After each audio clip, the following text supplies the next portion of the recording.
Lin ম্যানেজমেন্টের একটা tools, এটা হচ্ছে ভ্যালু স্ট্রিম ম্যাপিং।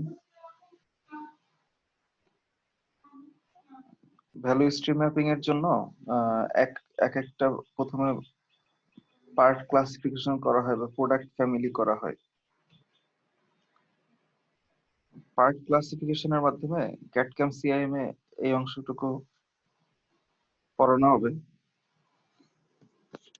সেটা হচ্ছে যে সিমিলার টাইপস এর পার্ট গুলো একটা সেলের ভিতরে ফেলা। তো একটা নির্দিষ্ট টাইপসের সেলের জন্য বা নির্দিষ্ট টাইপসের একটা গ্রুপের জন্য একই ধরনের সাধারণত প্রোডাকশন প্রসেস থাকবে বা একই ধরনের মেশিনিং টাইম থাকবে। তো এই প্রসেসটাকে বোঝানোর জন্য ম্যাপ আকারে বা কোন স্টেপের পরে কোন স্টেপ বোঝানো হবে, এটাকে একটা নির্দিষ্ট সিম্বলের মাধ্যমে যখন এক্সপ্রেস করা হয় তখন সেটাকে ভ্যালু স্ট্রিম ম্যাপিং বলে। ভ্যালু স্ট্রিম ম্যাপিং এর মাধ্যমে মেইন যে কনসার্নটা এখানে আইডেন্টিফাই করা হয় সেটা হচ্ছে value added time and non value added time বা value added activities, non value added activities. এই টাইপস অফ ওয়েস্টের কথা লাস্ট ক্লাসে বোধহয় বলা হয়েছিল বা এই ক্লাসে হইতে পারে। সেটা তার ভিতরে একটা জিনিস হচ্ছে যে আহ, কোথায় ওভার প্রসেসিং হচ্ছে অথবা কোথায় ওয়েটিং টাইম আছে, এই জিনিসগুলো হচ্ছে এক ধরনের ওয়েস্ট, প্রসেসের ওয়েস্ট। তাহলে ভ্যালু স্ট্রিম ম্যাপিং এর মাধ্যমে ওয়েটিং টাইম গুলোকে একদম এক্স্যাক্টলি আইডেন্টিফাই করা যায় বা ট্রান্সপোর্টেশন টাইমটাকে আইডেন্টিফাই করা যায়। এক্সেস ট্রান্সপোর্টেশন অথবা ওয়েটিং অথবা ওভার প্রসেসিং, এগুলো সবকিছুই হচ্ছে ওয়েস্টের ভিতরে পড়বে, যেটা ভ্যালু স্ট্রিম ম্যাপিং এর ভিতরে আইডেন্টিফাই হবে। তাহলে আইডেন্টিফাই হলো, এটাকে তাহলে সলভ করতে হবে। এই কারণে যে স্টেপ গুলো ফলো করা হয়, প্রথমে কারেন্ট স্টেট ড্রয়িং মানে কারেন্ট যে প্রোডাকশন প্রসেস যেটা আছে সেটাকে একদম ওই সিম্বলিক ভাবে ড্র করা হয়। এরপরে স্টেটটা হচ্ছে ফিউচার স্টেট ড্রয়িং। তাহলে কারেন্ট স্টেট ড্রয়িং এর ভিতরে দেখা যাবে যে কোথায় আইডিয়াল টাইম আছে আর কোথায় আইডিয়াল টাইম বলতে তার মানে হচ্ছে নন ভ্যালুয়েটেড অ্যাক্টিভিটিস কোথায় হচ্ছে, আবার কোথায় আইডিয়াল টাইম বা ওয়েটিং টাইম আছে, আর কোথায় হচ্ছে অপারেশন টাইম আছে বা কোথায় সাইকেল টাইম রিলেটেড। তাহলে নন ভ্যালু অ্যাডেড অ্যাক্টিভিটিস গুলা অথবা আইডিয়াল টাইম যেখানে যেখানে আছে, ওয়েটিং টাইম যেখানে যেখানে আছে, ওইগুলাকে রিডিউস করার চেষ্টা করা হয় বা টার্গেট নেওয়া হয়। তাহলে একটা নির্দিষ্ট টার্গেট নিলে যে ঠিক আছে এখন এখানে এতক্ষণ ওয়েটিং হচ্ছে, এই ওয়েটিংটা কমে এতক্ষণে নিয়ে আসা হবে, এত টাইমে নিয়ে আসা হবে। আগে 10 মিনিট ওয়েটিং ছিল, তাহলে এটাকে 2 মিনিট ওয়েটিং এ নিয়ে আসা হবে। এইটা করতে হলে কি কি চেঞ্জ করতে হবে বা কি কি পলিসি করলে ওইটা করা যাবে, এইগুলাকে ইনকর্পোরেট করে যে ড্রয়িংটা করা হয় সেটাকে বলা হচ্ছে ফিউচার স্টেট ড্রয়িং। আর ওই যে ওয়ার্ক প্ল্যান বা ইমপ্লিমেন্টেশন, ওই কারেন্ট স্টেট থেকে ফিউচার স্টেটে যাওয়ার জন্য কি কি প্ল্যান করতে হবে বা কি কি স্টেপ নিতে হবে সেগুলো ওই ফিউচার স্টেট ড্রয়িং এর ভিতরে ইন্ডিকেট করা থাকে। কিছু ভিএসএম আইকন, যেমন যখন উপরের লেফট সাইডের যে ফিগারটা দেখো অ্যাসেম্বলি, এটা হচ্ছে অ্যাসেম্বলির স্ট্যান্ডার্ড একটা সিম্বল, একটা ইকুয়াল সাইন আর হচ্ছে একটা মানুষের মতো সাইন। তাহলে মানুষ এরা কি করবে, অ্যাসেম্বল করবে। এরপরে ইন্ডাস্ট্রির মতো সাইন যেটা, এটা হচ্ছে সাপ্লায়ার বা কাস্টমার। কাস্টমারকেও এরকম ইন্ডাস্ট্রির মতো সাইন দেওয়া থাকে অথবা সাপ্লাইয়ের ক্ষেত্রেও সাইন দেওয়া থাকে। এটা মানে হচ্ছে আউটসাইড অফ দ্য অর্গানাইজেশন, মানে হচ্ছে এক্সটার্নাল সাপ্লায়ার অথবা এক্সটার্নাল কাস্টমার। এরপরে ডাটা বক্সের ক্ষেত্রে আহ, কিছু ইনফরমেশন দেওয়া থাকে ওই প্রসেসের মধ্যে, টাইমিং গুলা বা আউটপুট গুলা, আপ টাইম গুলা বা কি কি অ্যাভেলেবেল টাইম, এই ইনফরমেশন গুলো দেওয়া থাকে। আই ফর ইনভেন্টরি, একটা ট্রায়াঙ্গেলের ভিতরে যখন আই লেখা থাকে তখন এখানে কত পিস ইনভেন্টরি আছে সেটা লেখা থাকে। আর এটা হচ্ছে যখন ট্রান্সপোর্টেশন হয়, ট্রাকের ফিগার যখন থাকে তখন এটাকে বলে ট্রাক শিপমেন্ট। আর movement of materials by push, এই যে গ্রিন গ্রিন অ্যারো মাঝখানে হচ্ছে রেড সাইন, তার মানে হচ্ছে পুশ করা হচ্ছে ম্যাটেরিয়াল গুলাকে, আর মাঝখানে কিছু ইন্টারমিডিয়েট অবস্থাও আছে, এই কারণে অ্যারোটা এরকম। আর যখন ফিনিশড গুড হয়ে যাবে, প্রোডাকশন প্রসেস যখন শেষ হয়ে যাবে, তখন সেটাকে বলে ব্লু ব্লু কালারের অ্যারো দিয়ে এক্সপ্রেস করা হয়। আর ইনফরমেশন ফ্লোর ক্ষেত্রে যখন ম্যানুয়ালি ইনফরমেশন ফ্লো করা হয় তখন সেটাকে সেটাও ব্লু রঙের একটা অ্যারো দিয়ে প্রকাশ করা হয়। আর ইলেকট্রনিক ইনফরমেশন ফ্লো ওয়েবসাইটের মাধ্যমে, মেইলের মাধ্যমে যখন কোনো ইনফরমেশন ফ্লো হয় তখন সেটাকে রেড অ্যারো দিয়ে এক্সপ্রেস করা হয়। আর অপারেটরের ক্ষেত্রে শুধু এমনি মানুষের একটা ফিগার থাকে আর কি। তাহলে দেখো এটা একটা আইডিয়াল ভ্যালু স্ট্রিম ম্যাপিং এর কথা দেওয়া আছে, একটা এক্সাম্পল হিসেবে দেখা আছে। তাহলে এই যে লাইন স্টিল কর্পোরেশন, এটা তাহলে সাপ্লায়ার হবে।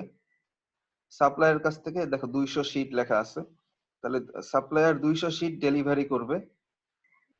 তাহলে এই 200 শিট ডেলিভারি করার ফলে এই 200 শিট আই লেখা, তার মানে ইনভেন্টরিতে 5 দিন থাকবে। এরপরে একটা অপারেশন, এটা হচ্ছে প্রেসিং, এই শিটগুলোকে প্রেসিং করা হবে। এরপরে ইনভেন্টরি থাকবে 1000 পিস থাকবে। এরপর হচ্ছে 1250 piece small size, large size এরকম ভাবে থাকবে। এরপরে এই প্রেসিং করার পরে পিয়ার্স এন্ড ফর্মিং করা হবে, আর একটা প্রসেস অপারেশন করা হবে, এটা আরেকজন করবে। তাহলে এরপরে পুশ করা হচ্ছে, এখানে লার্জ সাইজ আর স্মল সাইজের কোয়ান্টিটি দেওয়া আছে, ইনভেন্টরি কতটুকু থাকবে। এরপরে গ্রাইন্ডিং মেশিনে থাকবে। এরপরে ইনভেন্টরি দেওয়া আছে।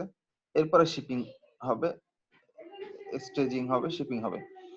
তাহলে এই এই প্রত্যেকটা ক্ষেত্রে প্রোডাকশন কন্ট্রোলের ক্ষেত্রে, প্রেসিং এর ক্ষেত্রে স্কেজুলিং লাগবে, আবার হচ্ছে যে পিয়ার্সিং এন্ড ফর্মিং এর জন্য স্কেজুলিং লাগবে, ফাইনাল ফিনিশিং গ্রাইন্ডিং এর জন্য স্কেজুলিং লাগবে, শিপিং এর জন্য স্কেজুলিং লাগবে। তাহলে এই সাপ্লায়ার হচ্ছে মানডেতে ডেলিভারি করে, আর এই শিপিংটা প্রতিদিন এক ট্রাক করে ডেলিভারি যায়। কোথায় যায়? জেএনকে এন্টারপ্রাইজে ডেলিভারি যায়। তাহলে জেএনকে এন্টারপ্রাইজ, এই যে রেড অ্যারো যেটা, এটা হচ্ছে তার মানে ইলেকট্রনিক ইনফরমেশন ফ্লো। তাহলে এরা প্রতিদিন কি পরিমাণ লাগবে এই ফোরকাস্টটা হচ্ছে এই প্রোডাকশন টিমের কাছে দেয়। আবার হচ্ছে কিছু ডেইলি অর্ডারও দেয়, একদম ডিরেক্ট অর্ডারও দেয়, কিছু ফোরকাস্টও দেয়। আবার এই সাপ্লায়ারের কাছে এই প্রোডাকশন কন্ট্রোল টিম কি করে, 4 উইকের ফোরকাস্ট একবারে দেয়, আবার উইকলি ডিমান্ডও একবারে ফ্যাক্স করে দেয়। তাহলে এগুলা হচ্ছে যে ইলেকট্রনিক ইনফরমেশন ফ্লো। আর প্রসেসের ভিতরে যে ইনফরমেশন গুলা, এই টাইমের জন্য সাইকেল টাইম হচ্ছে 12 সেকেন্ড। এক একটা ইউনিটের আউটপুট হচ্ছে 10 মিনিটস পরে। আপ টাইম 100%, 25,200 সেকেন্ড হচ্ছে টোটাল অ্যাভেলেবল, এক শিফটে প্রোডাকশন হয়। তাহলে দেখো সাইকেল টাইম যেহেতু 12 সেকেন্ড, তাহলে এখানে প্রোডাক্টিভ টাইম হচ্ছে মাত্র 12 সেকেন্ড। তাহলে তার আগে ওয়েটিং হচ্ছে 5 দিন। তাহলে উপরের যে টাইমটা এটা হচ্ছে ওয়েটিং টাইম, আর ভ্যালু এডেড টাইম এটাকে বলা হচ্ছে 12 সেকেন্ড। তাহলে 5 দিন ওয়েটিং, 12 সেকেন্ড কাজ। 3.5 ডেজ ওয়েটিং 34 সেকেন্ড কাজ। 5.2 ডেজ ওয়েটিং 35 সেকেন্ডস কাজ। এরপর আবার 2.3 ডেজ ওয়েটিং। তাহলে দেখো টোটাল এই টাইমটা 5 দিন, 3.5, 5.2, 2.3 এগুলো মিলে হচ্ছে 16 দিন। তাহলে আলটিমেটলি লিড টাইম হচ্ছে 16 দিন, আর প্রসেসিং টাইম হচ্ছে 81 সেকেন্ড। তাহলে এই লিড টাইম 16 দিন লাগতেছে, কিন্তু মাত্র প্রসেসিং করা হচ্ছে, একটা ইউনিটকে প্রসেসিং করা হচ্ছে মাত্র 81 সেকেন্ড। তার মানে দেখো ম্যাক্সিমাম টাইম এখানে দেখা যাচ্ছে যে লিড টাইম, ম্যাক্সিমাম টাইমে ওয়েটিং টাইম বা wastage.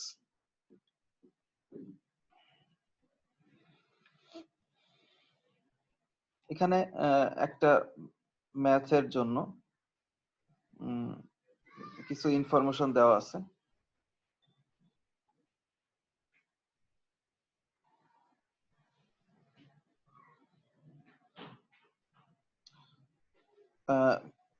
Metcalfe Incorporation makes brackets for 2 major automotive customers.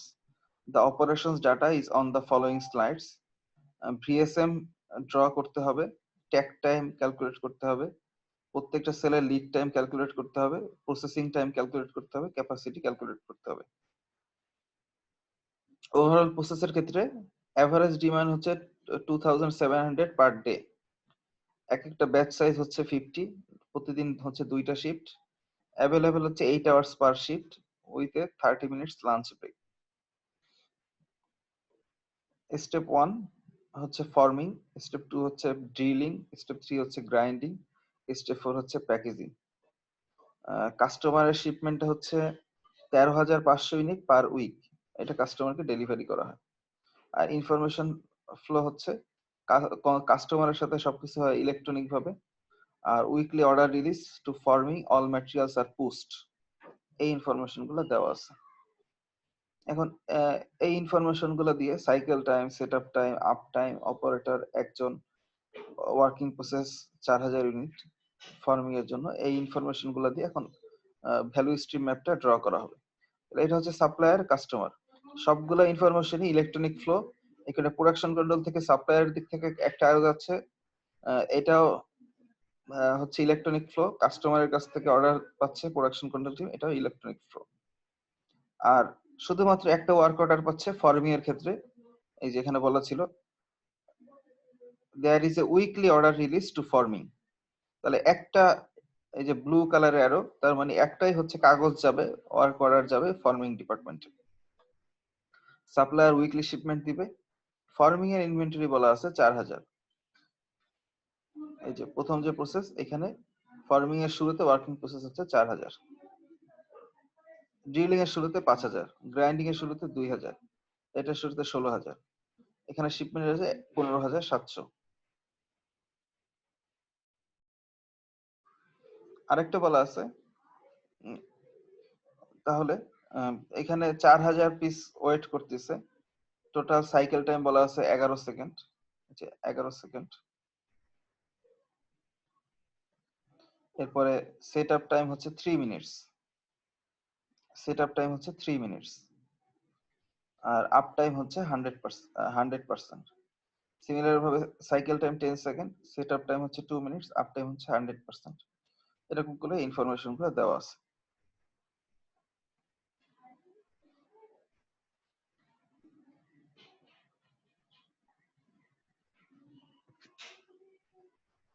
তাহলে এরকম সব ইনফরমেশন গুলো যদি দেওয়া থাকে, ইনফরমেশন গুলো থেকে বাকি ভ্যালুগুলোকে ক্যালকুলেট করতে হবে।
নাম্বার বি তে বলা ছিল ট্যাক টাইম ক্যালকুলেট করার জন্য 2700 ইউনিটস পার ডে, এটা হচ্ছে কাস্টমারের রিকোয়ারমেন্ট।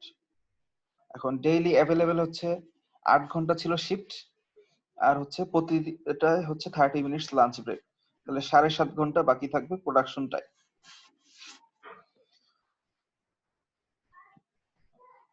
তাহলে প্রত্যেক ঘন্টা হচ্ছে 3600 সেকেন্ড, এইভাবে হচ্ছে 2 শিফট, তাহলে প্রতিদিন হচ্ছে 54,000 সেকেন্ড অ্যাভেলেবেল। তাহলে ট্যাক টাইম হচ্ছে 54,000 ডিভাইডেড বাই 2700, তার মানে 20 সেকেন্ডস পার ইউনিট, এটা হচ্ছে ট্যাক টাইম। এখন লিড টাইমের ক্ষেত্রে র মেটেরিয়ালস লিড টাইম দেখো 4000 ইউনিট ছিল একদম শুরুতে, ডিভাইডেড বাই 2700, যে উইকলি যে ইউনিট, ডেইলি যে ডিমান্ড 2700, এটাতে ডিভাইড করলে 1.48 ডেজ, এটা হচ্ছে স্টকে লাগবে আর কি। এরপরে ওয়ার্কিং প্রসেস ফর্মিং আর ড্রিলের মাঝখানে 5000 পিস ছিল স্টকে, তাহলে 2700 প্রতি ইউনিট, তাহলে 1.85 ডেজ ওয়েট করবে। এরপর 2000 ছিল, তাহলে 0.74 ডে ওয়েট করবে। 1600 ছিল, তাহলে 0.59 ডেজ ওয়েট করবে। আর হচ্ছে ফিনিশড গুড 15700 ডেলিভারি হবে, তাহলে 5.81 ডেজ ওয়েট করবে।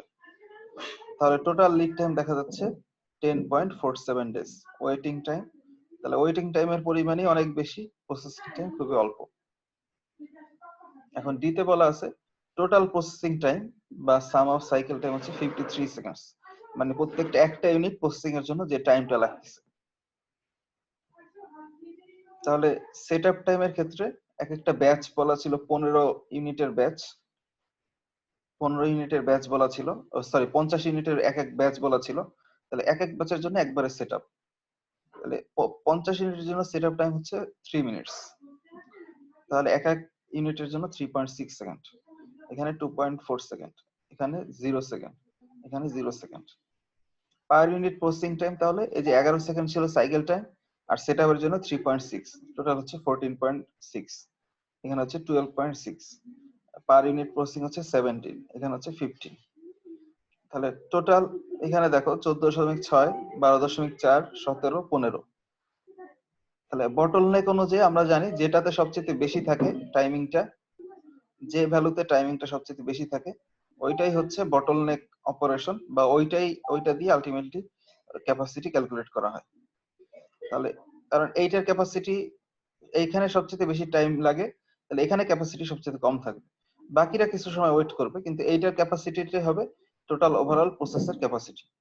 তাহলে এই 54,000 সেকেন্ড যেটা অ্যাভেলেবেল ছিল ডিভাইডেড বাই 17, তাহলে 3176 ইউনিট পার ডে, এইটা হচ্ছে বটলনেকের ক্যাপাসিটি। আচ্ছা, কানবান, কানবান সিস্টেমটা বোঝার জন্য আমরা সুপার মার্কেটের এক্সাম্পলটা এটা বেশি আসে আর কি। ওয়ালমার্ট বলো বা স্বপ্ন বলো, আগ্রা বলো, এগুলো যারা যারা করে সেটা হচ্ছে যে বারকোড সিস্টেম থাকে, এদের স্টকে দেখা যায় যে কোন একটা আইটেমকে বারকোডটাকে স্ক্যান করলে বা প্রোডাক্ট কোডটাকে স্ক্যান করলে এরা দেখতে পারে যে কত ইউনিট গুলো অ্যাভেলেবেল আছে। তো এদের নির্দিষ্ট একটা টার্গেট ক্যাটাগরি থাকে, টার্গেট ইউনিটস থাকে, যে এতগুলো আইটেম তারা হচ্ছে কাস্টমারের সামনে শো করে রাখবে আর কি। তো কাস্টমার যে কোনো একটা প্রোডাক্ট যখন নিয়ে আসে, ধরো কোনো একটা রো থেকে কোনো একটা প্রোডাক্ট কাস্টমার পারচেস করে নিয়ে আসলো ক্যাশ কাউন্টারে, তাহলে ওখান থেকে স্টক কমে গেল। একটা নির্দিষ্ট টাইম পর পর দেখা যায় যে ওই ইনভেন্টরিটা চেক করা হয়। তো যে টার্গেট যতগুলো ইউনিট ডিসপ্লেতে রাখার কথা, যেখানে যেখানে ওই চেক করার সময় দেখা যাচ্ছে যেখানে যেখানে ওই ইউনিটের চাইতে কমে যাচ্ছে কাস্টমার পারচেস করার ফলে, সেখানে সেখানে যে রিপ্লেসমেন্ট করে দেওয়া হয়। অথবা যদি এইটাকে আরেকটু সিম্পলিফাই ভাবে করা হয়, যে কেউ একটা কোকের ক্যান পারচেস করবে, তাহলে সেই কোকের ক্যানটাকে একজন ডিসপ্লে থেকে নিয়ে ক্যাশ কাউন্টারে দিল, তাহলে একটা জায়গার ফাঁকা হলো, সে একটা জায়গাকে ওই কাস্টমার চলে যাওয়ার পরে স্টোর থেকে এনে ওইটাকে আরেকটা ক্যান দিয়ে রিপ্লেস করা হলো, মানে ওই ফাঁকা জায়গাটাকে আরেকটা ক্যান রেখে দেওয়া হলো স্টক থেকে। তাহলে এই যে সিস্টেমটা, এটাকে একটা কানবান সিস্টেম বলে। তো কানবান সিস্টেমটাও লিনের একটা টুলস, যেটা সাধারণত জাপানিজ একটা ওয়ার্ড দিয়ে, কানবানটা জাপানিজ একটা ওয়ার্ড, এটা একটা কার্ড বলে, কানবান কার্ড বলে। তো কানবান কার্ডের দ্বারা তোমরা দেখবা যে যখন ইন্টারনেট করবা তখন দেখবা যে আমাদের গার্মেন্টস এর যে বান্ডেল গুলো থাকে, কাট প্যানেলের যে কাটিং এর পরে যে বান্ডেল গুলো তৈরি হয়, এগুলোর ক্ষেত্রে প্রত্যেকটা বান্ডেলের কিছু ইনফরমেশন থাকে যেটাকে বান্ডেল কার্ড বলে। তো বান্ডেল কার্ডটা অনেকটা কানবান কার্ডের মতো আর কি। ওই বান্ডেল কার্ডে বা প্রত্যেকটা বান্ডেলে কিছু ইনফরমেশন লেখা থাকে। অথবা ধরো নিটিং থেকে যে আউটপুটটা বের হয়, প্রত্যেকটা রোলে কিছু ইনফরমেশন লেখা থাকে, সেটা কলম দিয়ে লেখুক, কাপড়ের উপর লেখুক, আলাদা কাগজে লেখুক বা আলাদা কার্ডে লেখুক, যেভাবেই হোক না কেন কিছু ইনফরমেশন লেখা থাকে। তো এই যে ইনফরমেশন যেটা লেখা থাকে ওইটাই আসলে কানবান কার্ডে ইনফরমেশন। তো কানবানের মাধ্যমে a sequence of kanbans pull materials through the process. আচ্ছা, পুশ আর পুল এটা লাস্ট ক্লাসে বলা হয়েছিল। পুল মানে হচ্ছে কাস্টমার যখন কোন একটা ডিমান্ড করে বা কাস্টমার যখন কোন একটা ডিমান্ড শো করে তখন ওই সিস্টেমকে পুল করা হচ্ছে। তাহলে এখানে কি করা হচ্ছে, কোন একটা প্রোডাক্ট কাস্টমার কেনার ফলে স্টোর থেকে আরেকটা প্রোডাক্ট ওইখানে এসে রাখার জন্য পুল করা হচ্ছে। তাহলে কাস্টমারের ডিমান্ডটা ওই স্টোর থেকে আরেক পিসকে পুল করে নিয়ে আসতেছে। এই কারণে বলা হচ্ছে A sequence of Kanbans pulls materials through the process. Many different sorts of signals are used, but the system is still called Kanban system. তো যে মেথডেই এই ইনফরমেশনটা স্টোরে পৌঁছাক না কেন, বা যে মেথডেই পরবর্তী প্রসেসের কাছে পৌঁছাক না কেন, আলটিমেটলি সবগুলোকে কানবান সিস্টেম বলে।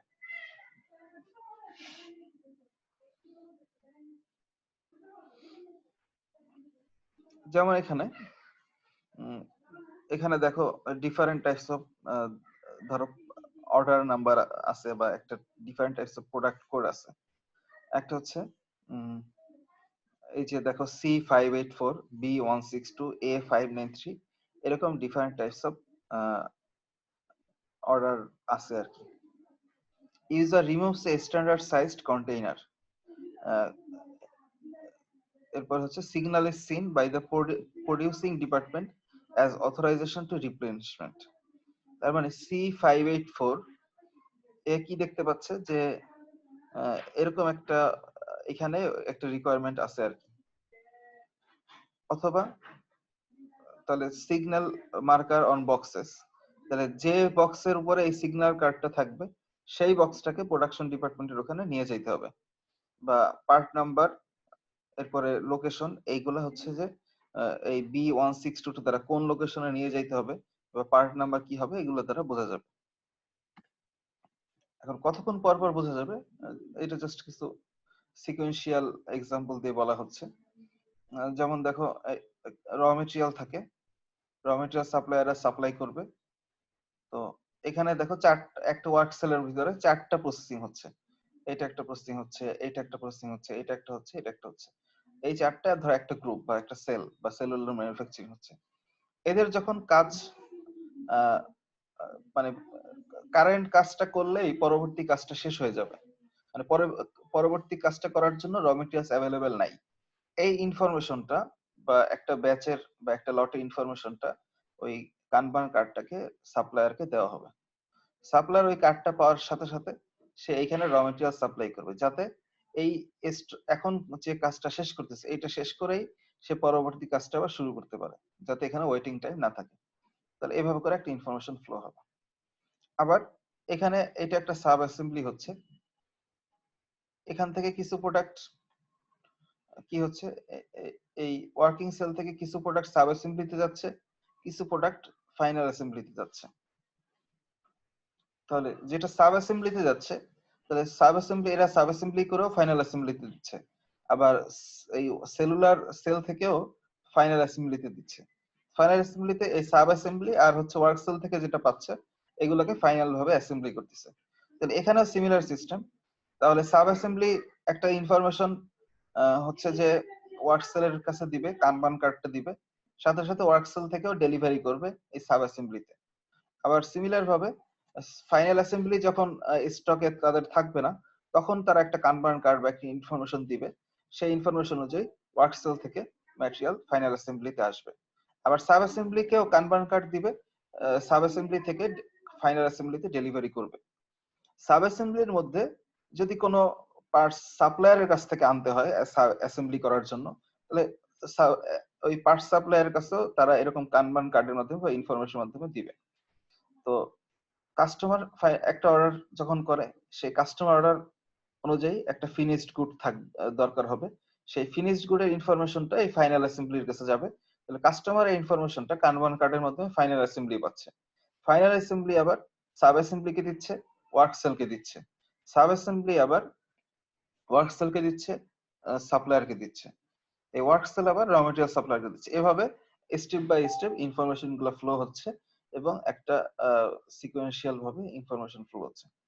এটাকে সুইং ফ্লোরে, অনেকগুলো সুইং ফ্লোরেই এই কানবান সিস্টেমটা ইউজ করা হয় হচ্ছে যে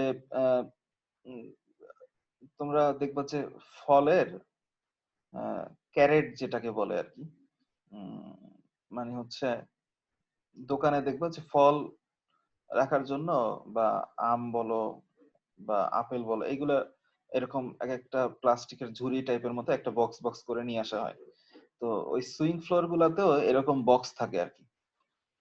তো কোন একটা লাইনে ওইরকম বক্স আকারে স্টোর থেকে বা কাট প্যানেল থেকে বা টেম্পোরারি স্টোরেজ থেকে ওরকম একটা বক্স করে বক্স বক্স করে, মানে এটা একটা লট, একটা বক্স মানে হচ্ছে একটা কানবান লট।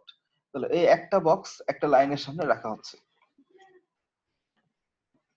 এটাকে অনেকটা সময় টু বিন সিস্টেমও বলে। টু বিন সিস্টেমটা মানে হচ্ছে প্রত্যেকটা লাইনে দুইটা বক্স থাকবে, একটা বক্স দিয়ে প্রোডাকশন করতে থাকবে, আর একটা বক্স ইনভেন্টরিতে থাকবে। যখন এই একটা বক্সের সবগুলা কাট প্যানেল লাইনে ফিড হয়ে যাবে, ফিডিং চলে যাবে, তাহলে পরের বক্স থেকে শুরু করবে। আর ওই ফাঁকা যে বক্সটা, এই ফাঁকা বক্সটা আবার তাহলে টেম্পোরারি স্টোরেজ বা কাট প্যানেল স্টোরেজে আসবে। তাহলে ওই ফাঁকা বক্সের ক্ষেত্রে সবগুলো ইনফরমেশন দেওয়া আছে, মানে ওইটাকেই বলা হচ্ছে কানবান কার্ডে ইনফরমেশন, যে ওই লাইনে এখন কোন ধরনের কাট প্যানেল লাগবে, কয়টা করে লাগবে, বা এক বক্সের লট সাইজ কত, এই ইনফরমেশন গুলা স্টোরে আসলো। তাহলে স্টোর কি করলো, ওইরকম আরেকটা ওই বক্সটাকে আবার ফিল আপ করে, কাট প্যানেল দিয়ে ফিল আপ করে ওই লাইনে ডেলিভারি করলো। তাহলে কি হচ্ছে, কোনো একটা লাইনের সামনে এসে অনেক স্টক করে রাখা হচ্ছে না, ওই একটা যখন একটা কানবান কার্ড বা কোনো একটা বক্স যখন স্টোরে যাচ্ছে, তখনই সেই পরিমাণ এই লাইনে ফিড দেওয়া হচ্ছে বা লাইনে ডেলিভারি করা হচ্ছে। তাহলে এখানে কাট প্যানেল এসে ওয়েট করতেছে না, বা হাউসকিপিং সুন্দর থাকতেছে, ওয়েটিং টাইম কমে যাচ্ছে। তাহলে এটা টু বিন সিস্টেমের মাধ্যমে ফলো করতে পারে, বা শুধু কার্ড ফ্লো করার মাধ্যমে, শুধু মানে ইনফরমেশন ফ্লো করার মাধ্যমে এই সিস্টেমটা অ্যাভেলেবেল করা যেতে পারে।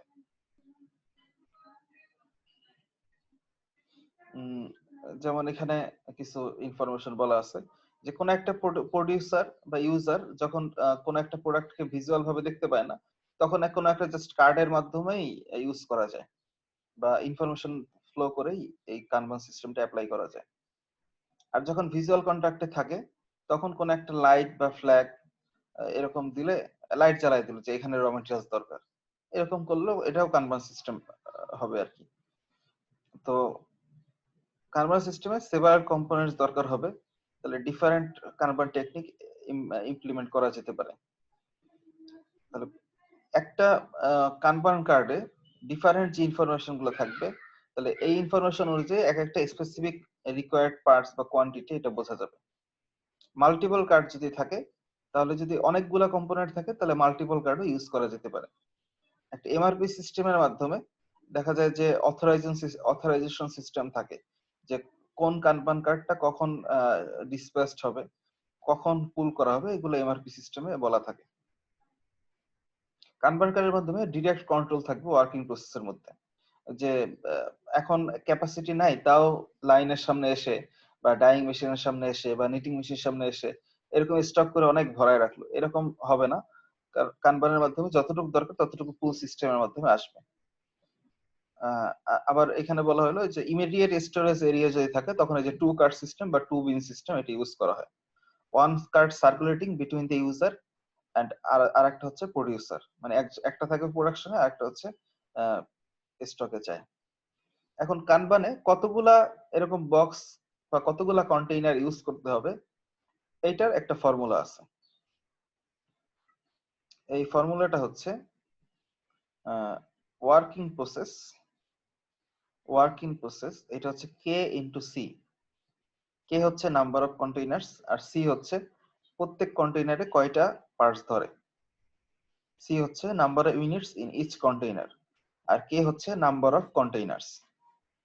ওয়ার্কিং প্রসেসের একটা ফর্মুলা এভারেজ ডিমান্ড রেট, তাহলে এভারেজ ডিমান্ড রেট এটা হচ্ছে D bar into average time a container spend in the manufacturing process. Average time a manufacturer spends in the manufacturing process. তাহলে এভারেজ টাইম কি পরিমাণ manufacturing process থাকবে, একটা থাকবে হচ্ছে সেটআপ টাইম, আর একটা হচ্ছে মানে সেটআপ এন্ড ওয়েটিং টাইম, আর একটা হচ্ছে প্রোডাকশন টাইম। তাহলে এটা হচ্ছে এই যে waiting time and setup time, আর একটা হচ্ছে প্রোডাকশন টাইম। এটা হচ্ছে আরেকটা থাকবে সেফটি স্টক 1 প্লাস আলফা। তার মানে 1 প্লাস আলফাটা যদি আমরা এরকম বলি যে যে পরিমাণ প্রোডাকশন হবে এর আলফা পার্সেন্ট, মানে কত পার্সেন্ট রাখা হচ্ছে। তার মানে যদি এরকম হয় যে 100 পিস রাখা হবে, 100 পিস হচ্ছে ওয়ার্কিং প্রসেস, প্লাস 100 পিসের 100 পিসের ধরো 5% আমার এক্সেস রাখবো সেফটি স্টকের জন্য। তাহলে এখানে 100 কমন নিলে কি হয়, 1 প্লাস 5% এরকম হয় না? তো এই ফর্মুলাটাও তাই, এই যে D into W plus P এর আলফা পার্সেন্ট সেফটি স্টক, তাহলে D into W plus P common নিলে 1 প্লাস আলফা। তাহলে ওয়ার্কিং প্রসেস হচ্ছে কেসি, আবার ওয়ার্কিং প্রসেস হচ্ছে D into W plus P 1 plus alpha. তাহলে কে কে ইন্টু সি বলা যায় D D bar W bar plus P bar 1 plus alpha. তাহলে K হচ্ছে তার মানে কয়টা কন্টেইনার লাগবে, তাহলে সেটার ফর্মুলাটা হচ্ছে এরকম, একদম ডিরেক্ট ফর্মুলা পাওয়া যাচ্ছে। তাহলে আবার যদি একটু রিভিউ করি কয়টা কন্টেইনার লাগবে, এটার ইনফরমেশনটা ক্যালকুলেট করা যায়। ডি বার হচ্ছে এভারেজ ডিমান্ড, ডব্লিউ বার হচ্ছে average waiting time, P bar হচ্ছে average processing time, 1 plus alpha, আলফার হচ্ছে ক্যাপাসিটি কুশন অথবা এটাকে বলা যাচ্ছে সেফটি স্টক, আর সিটা হচ্ছে প্রত্যেক কন্টেইনারে কি পরিমাণ ইউনিটস ধরে। তাহলে কয়েকটা স্যাম্পল এক্সাম্পল যদি দেখি, যে একটা কানবান সিস্টেম, এটা 3000 ইউনিট বলা আছে, ডেইলি ডিমান্ড হচ্ছে 3000, তাহলে ডি বার হচ্ছে 3000, এভারেজ ওয়েটিং টাইম হচ্ছে 0.8 day, W bar, average processing time হচ্ছে 0.2 ডে।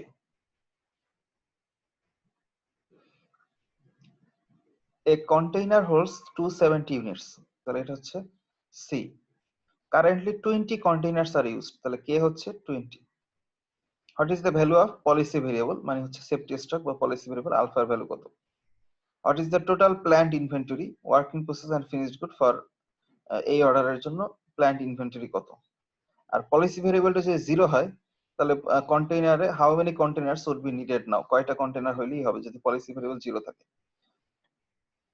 তাহলে যদি একটু এক্সাম্পল হিসেবে দেখি, এই ফর্মুলা ছিল এরকম, কে 20 কন্টেইনার আছে, একটা কন্টেইনার 270 ধরে, daily demand 3000, waiting time 0.8 day, processing time 0.2, 1 plus alpha.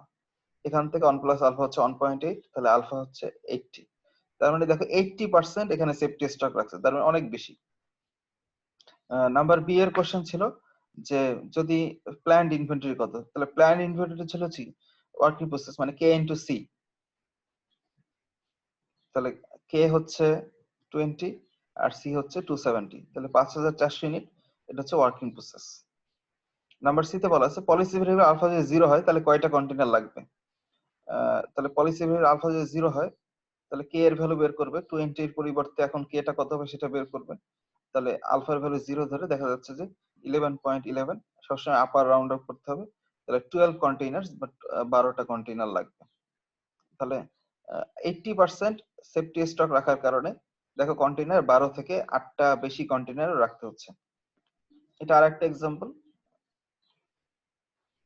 একটা auto manufacturing company, auto parts company, এরা অ্যাসেম্বলি করে, প্রসেসিং টাইম হচ্ছে 0.02 ডে, আর হচ্ছে হ্যান্ডলিং এন্ড ওয়েটিং টাইম হচ্ছে 0.08 day, daily demand 2000, safety stock হচ্ছে 10%, ইচ কন্টেইনার হোল্ডস 22 পার্টস, কতগুলা container লাগবে।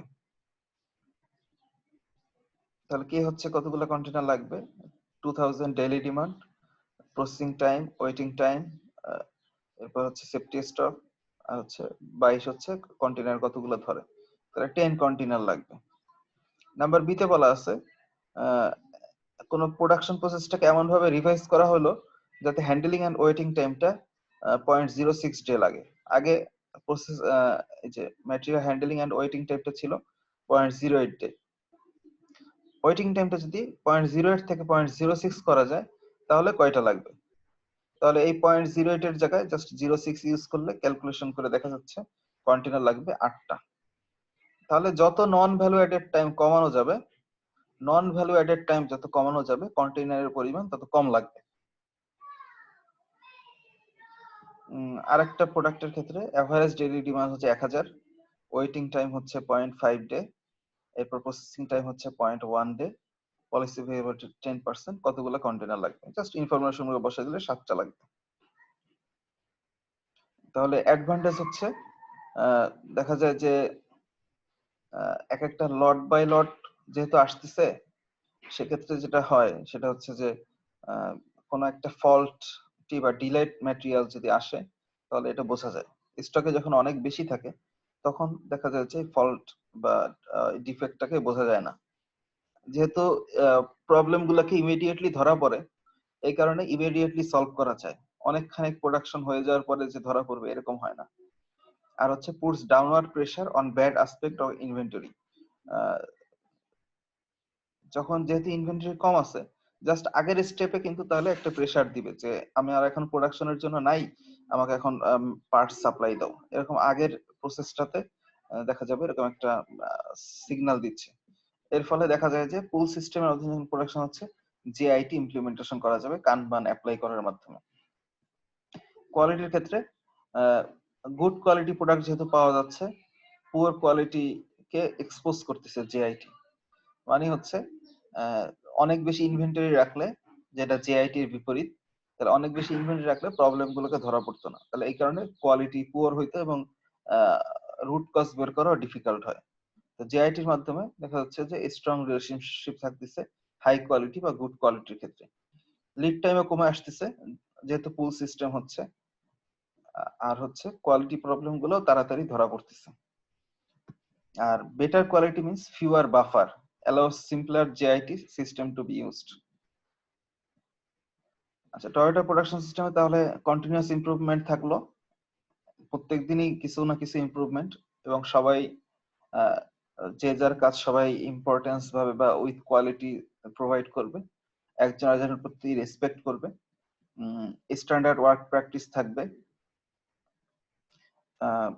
কাস্টমারের রিকোয়ারমেন্ট অনুযায়ী প্রোডাকশন হয় বা প্রোডাকশন প্রসেসটাকে অপটিমাইজেশন করবে।